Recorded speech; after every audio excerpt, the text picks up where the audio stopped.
Sa episode na ito ay samahan nyo kami para mag-stay ng buong gabi sa gitna ng dagat.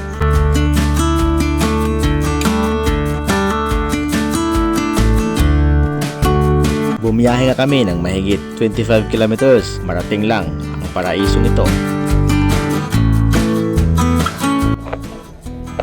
Okay, today is the day at alis kami dito na ito bahay. Sama si... Huh? Isama ko na sila dahil nagmamahay na sila.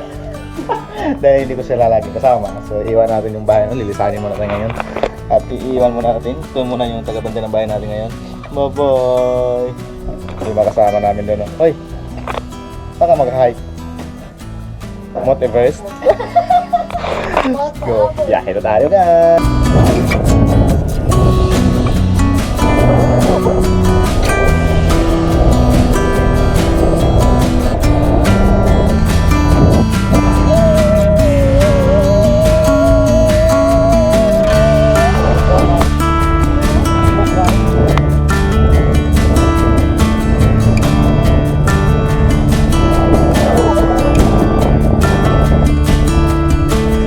At ito na nga, nagsagwan lang kami at sumakay ng maliit na bangka. Marating lang ang pagtutulugan namin, ang tinatawag naming payag. Hi! Hi guys! Kinalad! Nagsasagwan lang kami guys dahil walang makina ang bangkang ito. At ang bangkang ito ay nasira ko noong nakarang araw. Kaya pinahinatnan ay nagsagwan lang kami. Malapit lang naman yung punta namin guys. Pero bigat na. Bigat ang nasa unahan. Yan. Bigat kasi Ako guys kasi nakaganyan yung pampot eh, ganyan eh. Kasi yung ito tayong makarating. So, itong bahay sa gitna ng dagat. Ito yung tulugan natin ngayon. Dito tayo palipas ng gabi. At alam naman natin na napakaganda talaga matulog dito sa gitna ng dagat.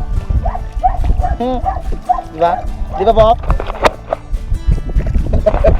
Lagi kang okay na okay dyan.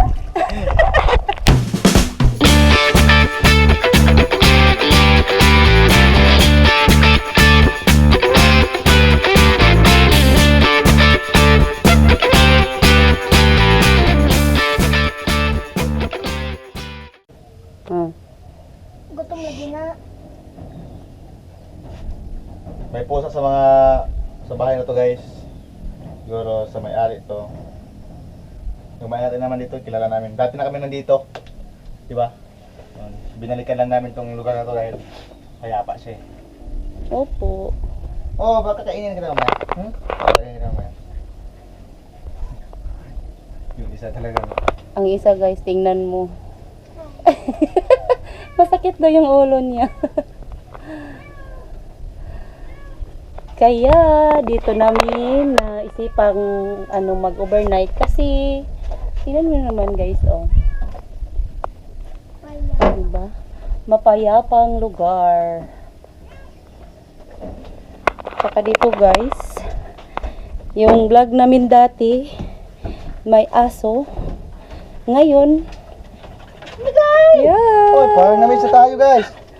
Hi, Parang na-miss na tayo. Hi. Uy, grabe naman ganun-ganun.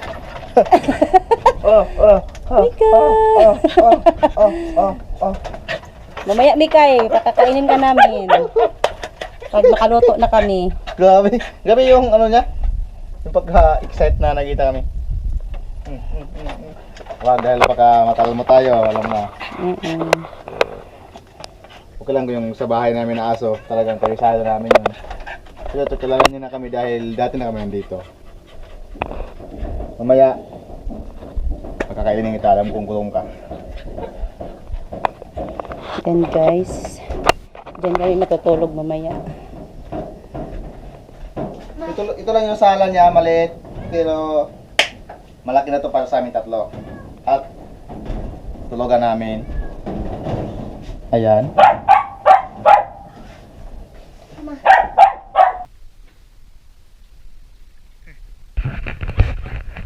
Tamang-tama yung tubig, nasa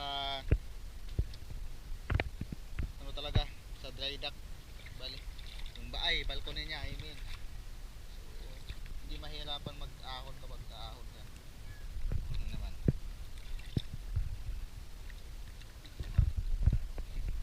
Dala-dala talaga siya, snorkel, saka goggles. Grabe, kompleto. Takot ka? Sabay tayo. Sabay tayo pagka talon, ha?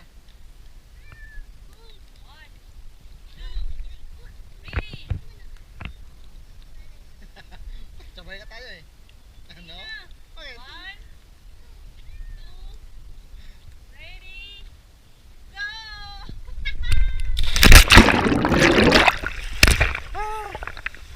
Sige. Kabul. Ayaw niyang pahawak dahil marunong na daw siyang lumangoy. Grabe. Teka na, Luja. Yung tubig malamig yung sa ibabaw. Yung sa ilalim mainit. Dahil nga sa likuran namin brackish water. So yung current ng brackish water papunta dito. So kaya malamig. So maliligo na siya. Yung sabi niya kanina ayaw niya maligo. So nung nakita niya kaming masaya, sabi niya maligo na daw siya. Teknolodya talaga yan, ha? So yan, lulusong na. Jubalye na. Ayok ka talaga, Marina. Kaya niyang humusga. Look, grabe yun. Ito yung ready preparedness talaga. Sana all. May dalang kompleto.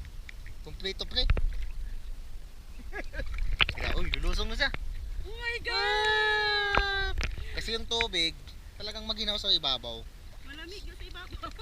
Part ng tubig talaga na ibabaw maginaw. Dahil nga, grabe yung brackish water dito, yung fresh water. Galing sa gilid ng bundok. Marami yung mga daanan ng fresh water dyan. Kaya maginaw. Ito lang ka? Sige, go. Yeah. Sinasabi ko, grabe. Isang galon. Ganito kalaking galon, ha. Yan o. 3 kayong maligo. So ginawa naming pang tabo. Baso lang, plate. Baso para makasya, guys. Para kasya sa amin.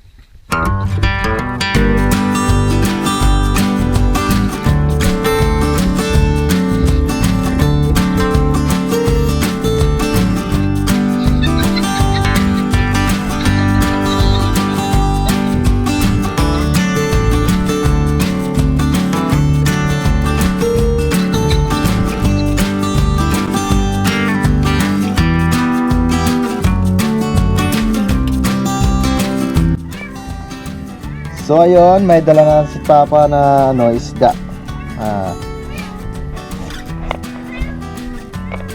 Binigay sa atin. Ngayon nilang nahuli. Mga buhay pa nga yung isda na ito.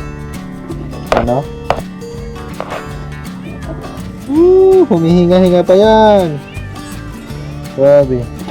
Yung pusa dito maingay na siya dahil nakikita siya ng isda. Sabi niya, kaya na daw siya. Hello! Wait lang dahil makakakain ka na ngayon dahil mayroon na tayong isda. So itong malaki ay iihawin ni Natalie at ito ay pangkilaw natin yung mga danggit na to.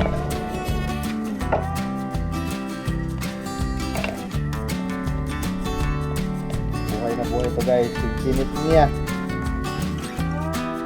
Mag-ingat na tayo dahil napakasakit na kasing isda.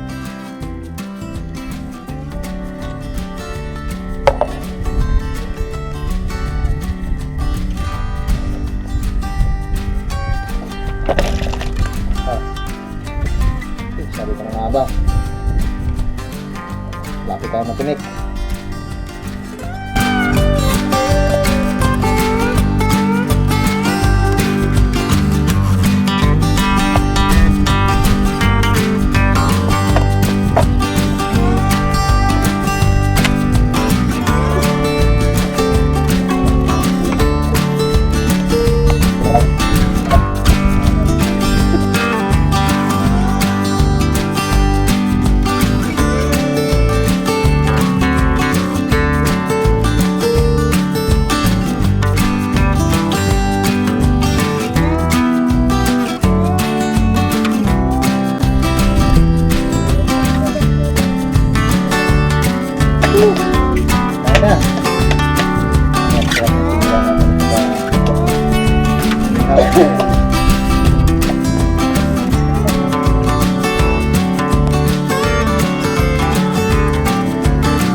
habang patulog na kami, pumunta si Papa dito, di ba?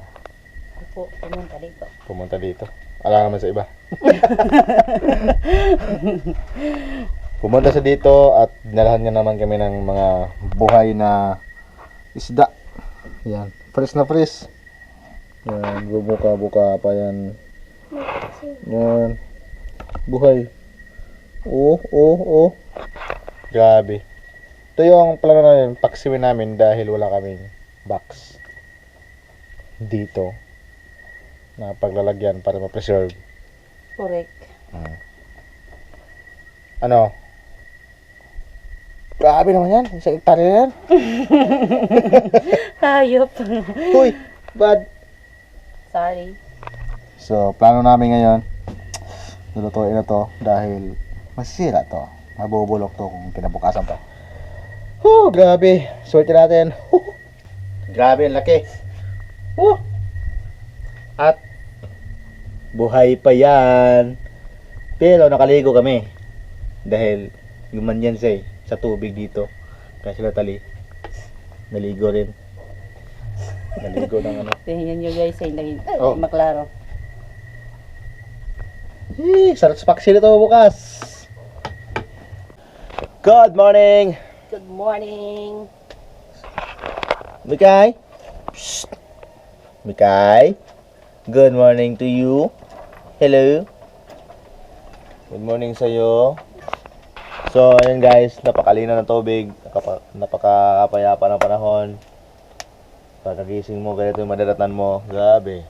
Saing muna kami ngayon dahil yung isda. Hello. Saing kami dahil may naluto na ako kagabi na paksiw. Malanggit. Never really know what's going on.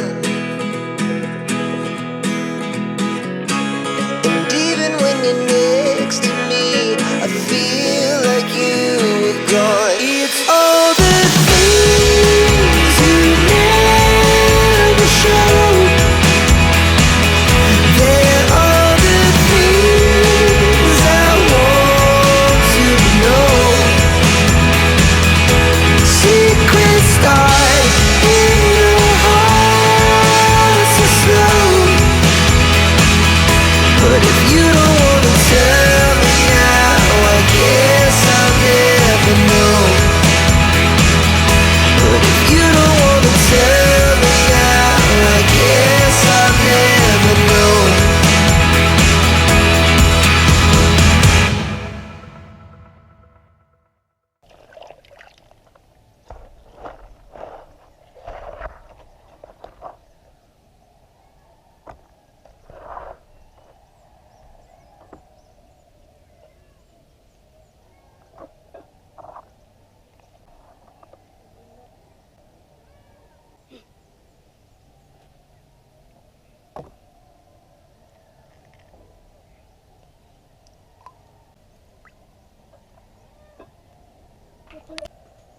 It's coffee time.